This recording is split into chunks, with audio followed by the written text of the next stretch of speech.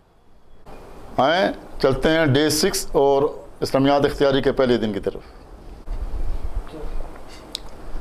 یہ آیت نمبر 14 کے مشکل الفاظ ہیں۔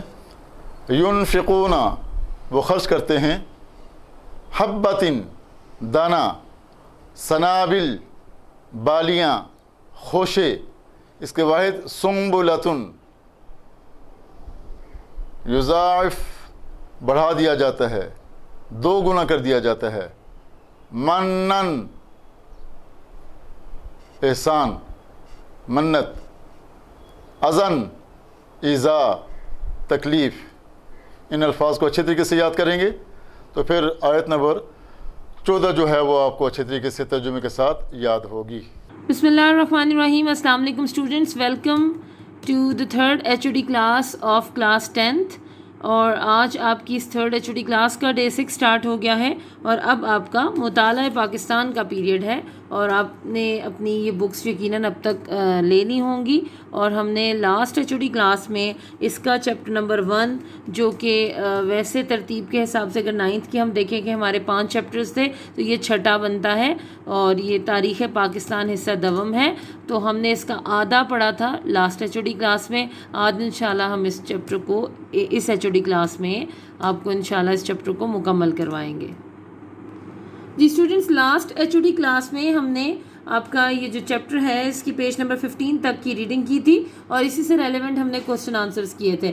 آج ہم پیج نمبر 16 سے ریڈنگ سٹارٹ کریں گے۔ آپ بھی میرے ساتھ ریڈنگ شروع کریں۔ جی، بے نظیر بھٹو کا دور حکومت۔ پہلا دور حکومت دسمبر 1988 تا اگست 1990۔ دوسرا دور حکومت اکتوبر 1993 تا نومبر 1996۔ تو 2 دور حکومت تھے ان کی یہ ڈیوریشنز لکھی ہوئی ہیں، آپ کو آبجیکٹیو کے پوائنٹ آف ویو سے بھی یہ باتیں پتہ ہونی چاہیے۔ بے نظیر بھٹو کا پہلا دور حکومت۔ پاکستان میں 1988 میں عام انتخابات ہوئے، جس کے نتیجے میں پیپلز پارٹی کی رہنما بے نظیر بھٹو پاکستان اور اسلامی دنیا کی پہلی خاتون وزیر اعظم منتخب ہوئیں۔ بے نظیر بھٹو کے اس دور کے اہم واقعات کو ذیل میں بیان کیا جاتا ہے۔ بلوچستان اسمبلی کی برخاستگی۔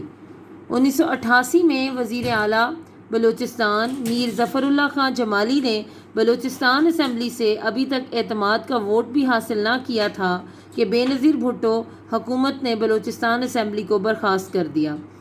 بلوچستان ہائی کورٹ نے اسمبلی توڑنے کے اس فیصلے کو غیر آئینی قرار دیتے ہوئے اسمبلی کو بحال کر دیا۔ صدارتی انتخاب۔ دسمبر 1988 کے صدارتی انتخاب میں غلام اسحاق خان نے نواب زدہ نصر اللہ خان کے مقابلے میں انتخاب جیتا اور صدر پاکستان کی حیثیت سے حلف اٹھایا۔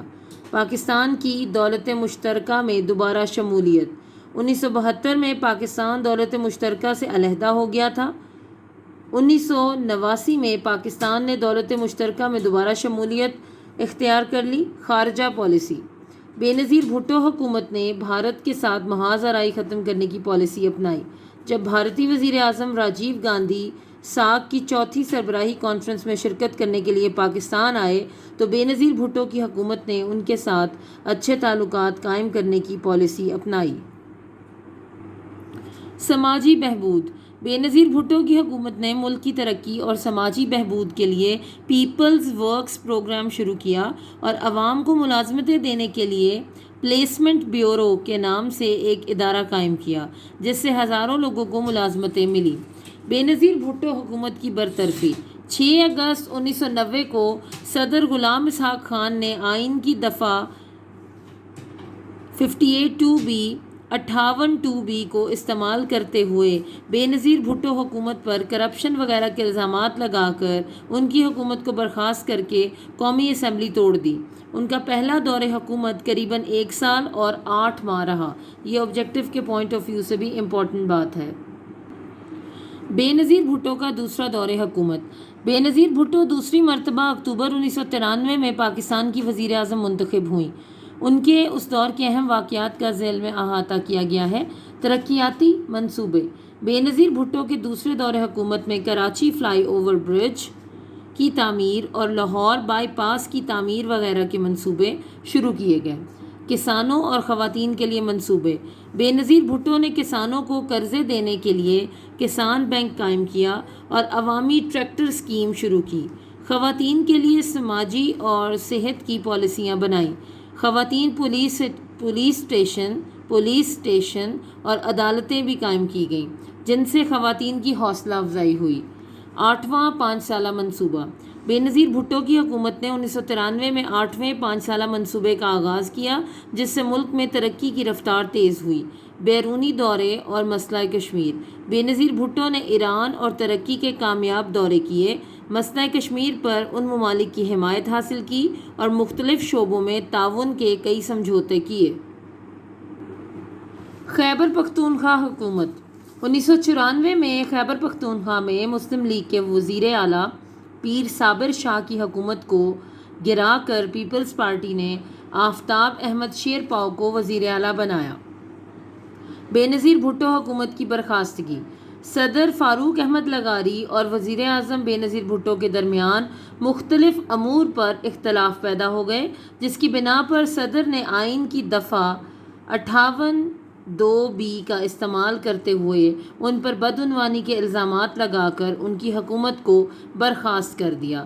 اس بار بے نظیر بھٹو کو قریباً 3 سال کام کرنے کا موقع ملا۔ تو اسٹوڈنٹس، یہاں تک بہت مختصر سی آپ کی ریڈنگ ہے۔ بے نظیر بھٹو کا دور حکومت پڑھا ہے ہم نے، آپ اس کو اچھی طرح سے ریڈ کرنا سیکھیے۔ اب میں اس سے ریلیونٹ ایکسرسائز میں سے آپ کو کچھ کوسچنس کرواتی ہوں۔ جی اسٹوڈنٹس، ایک یہ شارٹ کوسچن ہے، صدر غلام اسحاق خان نے کن الزامات کے تحت بے نظیر بھٹو کی حکومت برطرف کی؟ اور ایک یہ لانگ کوسچن ہے، وزیر اعظم بے نظیر بھٹو کے ادوار حکومت کے اہم واقعات بیان کریں۔ تو میں آپ کو نوٹس سے ان دونوں کوسچنس کے آنسرز پڑھاتی ہوں۔ جی اسٹوڈنٹس، یہ نوٹس ہیں آپ کے پاس یقیناً یہ ہوں گے۔ آپ اس میں سے اپنے چیپٹر نمبر 1 کے ریلیونٹ شارٹ اور لانگ کوسچنس نکال لیجئے۔ جی اسٹوڈنٹس، یہ ہیں آپ کے نوٹس۔ میں نے آپ کو پہلے غلطی سے 9th کلاس کے نوٹس دکھا دیے تھے، یہ 10th کلاس کے نوٹس ہیں اور یقیناً یہ بھی آپ سب کے پاس ہوں گے۔ اگر آپ کے پاس نہیں ہے تو بک شاپ سے یہ مل رہے ہیں، آپ یہ جلد از جلد لے لیجئے۔ جی اسٹوڈنٹس، یہ آپ کا پہلا شارٹ کوسچن ہے، صدر غلام اسحاق نے کن الزامات کے تحت بے نظیر بھٹو کی حکومت برطرف کر دی؟ جواب ہے، صدر غلام اسحاق نے بے نظیر کی حکومت پر کرپشن، اقربا پروری اور ناجائز مراعات کے حصول وغیرہ کے الزامات لگا کر 6 اگست 1990 کو حکومت کو برخاست کر کے قومی اسمبلی توڑ دی۔ جی اسٹوڈنٹس، یہ آپ کا لانگ کوسچن ہے، وزیر اعظم بے نظیر بھٹو کے ادوار حکومت کے اہم واقعات بیان کریں، اور آپ غور کیجئے گا کہ یہ تقریباً وہ سارا کچھ اس میں موجود ہے جس کو ابھی ہم نے ریڈ کیا ہے بک سے۔ آپ چاہیں تو بک سے بھی ایز اٹ از یاد کر سکتے ہیں، چاہیں تو آپ نوٹ سے یاد کر سکتے ہیں، لیکن آپ نے آج ہی کے دن میں اس ایک شارٹ اور ایک لانگ کوسچن کو اپنی مطالعہ پاکستان کی نوٹ بکس پر، نیٹ نوٹ بکس پر نوٹ کرنا ہے اور اس کو زبانی یاد کر لینا ہے۔ بے نظیر بھٹو کے ادوار حکومت۔ پاکستان میں 1988 میں عام انتخابات ہوئے، جس کے نتیجے میں پیپلز پارٹی کی رہنما بے نظیر بھٹو پاکستان اور اسلامی دنیا کی پہلی خاتون وزیر اعظم منتخب ہوئیں۔ بے نظیر بھٹو کے اس دور کے اہم واقعات کو ذیل میں بیان کیا جاتا ہے۔ بلوچستان اسمبلی کی برخاستگی۔ 1988 میں وزیر اعلیٰ بلوچستان میر ظفر اللہ خان جمالی نے بلوچستان اسمبلی سے ابھی تک اعتماد کا ووٹ بھی حاصل نہ کیا تھا کہ بے نظیر بھٹو حکومت نے بلوچستان اسمبلی کو برخاست کر دیا۔ بلوچستان ہائی کورٹ نے اسمبلی توڑنے کے اس فیصلے کو غیر آئینی قرار دیتے ہوئے اسمبلی کو بحال کر دیا۔ صدارتی انتخاب۔ دسمبر 1988 کے صدارتی انتخاب میں غلام اسحاق خان نے نوابزادہ نصر اللہ خان کے مقابلے میں انتخاب جیتا اور صدر پاکستان کی حیثیت سے حلف اٹھایا۔ پاکستان کی دولت مشترکہ میں دوبارہ شمولیت۔ 1972 میں پاکستان دولت مشترکہ سے علیحدہ ہو گیا تھا۔ 1989 میں پاکستان نے دولت مشترکہ میں دوبارہ شمولیت اختیار کر لی۔ خارجہ پالیسی۔ بے نظیر بھٹو حکومت نے بھارت کے ساتھ محاذ آرائی ختم کرنے کی پالیسی اپنائی۔ جب بھارتی وزیر اعظم راجیو گاندھی ساک کی چوتھی سربراہی کانفرنس میں شرکت کرنے کے لیے پاکستان آئے تو بے نظیر بھٹو کی حکومت نے ان کے ساتھ اچھے تعلقات قائم کرنے کی پالیسی اپنائی۔ سماجی بہبود۔ بے نظیر بھٹو حکومت نے ملک کی ترقی اور سماجی بہبود کے لیے پیپلز ورکس پروگرام شروع کیا اور عوام کو ملازمتیں دینے کے لیے پلیسمنٹ بیورو کے نام سے ایک ادارہ قائم کیا جس سے ہزاروں لوگوں کو ملازمتیں ملیں۔ بے نظیر بھٹو حکومت کی برطرفی، یہ پہلا دور جب ان کا ختم ہوا۔ 6 اگست 1990 کو صدر غلام اسحاق خان نے آئین کی دفعہ 58(2)B کو استعمال کرتے ہوئے بے نظیر بھٹو حکومت پر کرپشن وغیرہ کے الزامات لگا کر ان کی حکومت کو برخاست کر کے قومی اسمبلی توڑ دی۔ ان کا پہلا دور حکومت تقریباً 1 سال اور 8 ماہ رہا۔ بے نظیر بھٹو کا دوسرا دور حکومت۔ بے نظیر بھٹو دوسری مرتبہ اکتوبر 1993 میں پاکستان کی وزیر اعظم منتخب ہوئیں۔ ان کے اس دور کے اہم واقعات کا ذیل میں احاطہ کیا گیا ہے۔ آپ یہ ضرور اس میں ایڈ کر لیجئے گا کہ ان کے اس دور کے، کیونکہ یہ 2 ادوار ہیں اس لیے آپ یہاں پر یہ مینشن کریں گے، ان کے اس دور کے اہم واقعات کا، ان کے اس دور کے اہم واقعات کا ذیل میں احاطہ کیا گیا ہے۔ ترقیاتی منصوبے۔ بے نظیر بھٹو کے دوسرے دور حکومت میں کراچی فلائی اوور برج کی تعمیر اور لاہور بائی پاس کی تعمیر وغیرہ کے منصوبے شروع کیے گئے۔ کسانوں اور خواتین کے لیے منصوبے۔ بے نظیر بھٹو نے کسانوں کو قرضے دینے کے لیے کسان بینک قائم کیا اور عوامی ٹریکٹر اسکیم شروع کی آنا چاہیے تھا یہاں پر شروع کی۔ خواتین کے لیے سماجی اور صحت کی پالیسیاں بنائیں۔ خواتین پولیس اسٹیشن اور عدالتیں بھی قائم کی گئیں جس سے خواتین کی حوصلہ افزائی ہوئی۔ 8واں 5 سالہ منصوبہ۔ بے نظیر بھٹو کی حکومت نے 1993 میں 8ویں 5 سالہ منصوبے کا آغاز کیا جس سے ملک میں ترقی کی رفتار تیز ہوئی۔ بیرونی دورے اور مسئلہ کشمیر۔ بے نظیر بھٹو نے ایران اور ترکی کے کامیاب دورے کیے، مسئلہ کشمیر پر ان ممالک کی حمایت حاصل کی اور مختلف شعبوں میں تعاون کے کئی سمجھوتے کیے۔ خیبر پختونخوا حکومت۔ 1994 میں خیبر پختونخوا میں مسلم لیگ کے وزیر اعلیٰ پیر صابر شاہ کی حکومت کو گرا کر پیپلز پارٹی نے آفتاب احمد شیرپاؤ کو وزیر بنایا۔ بے نظیر بھٹو حکومت کی برخاستگی۔ صدر فاروق احمد لغاری اور وزیر اعظم بے نظیر بھٹو کے درمیان مختلف امور پر اختلاف پیدا ہو گئے جس کی بنا پر صدر نے آئین کی دفعہ 58(2)B کا استعمال کرتے ہوئے ان پر بدعنوانی کے الزامات لگا کر ان کی حکومت کو برخاست کر دیا۔ اس بار بے نظیر بھٹو کو تقریباً 3 سال کام کرنے کا موقع ملا۔ یہاں پر لکھا ہوا ہے کہ آفتاب احمد شیرپاؤ کو وزیر بنایا، وزیر نہیں وزیر اعلیٰ بنایا۔ اگر آپ بک سے دیکھیں تو یہ میں نے ٹھیک کر دیا، آپ بھی کر لیجئے گا، وزیر اعلیٰ بنایا تو کام کرنے کا موقع ملا۔ یہاں تک آپ کا آج کے دن میں لانگ کوسچن بھی کمپلیٹ ہو گیا۔ ایک شارٹ اور ایک لانگ کوسچن آپ اپنی مطالعہ پاکستان کی نیٹ نوٹ بکس پر آج ہی نوٹ کر لیجئے، ریڈنگ بھی اچھی طرح کیجئے اور ان کو یاد کر لیجئے۔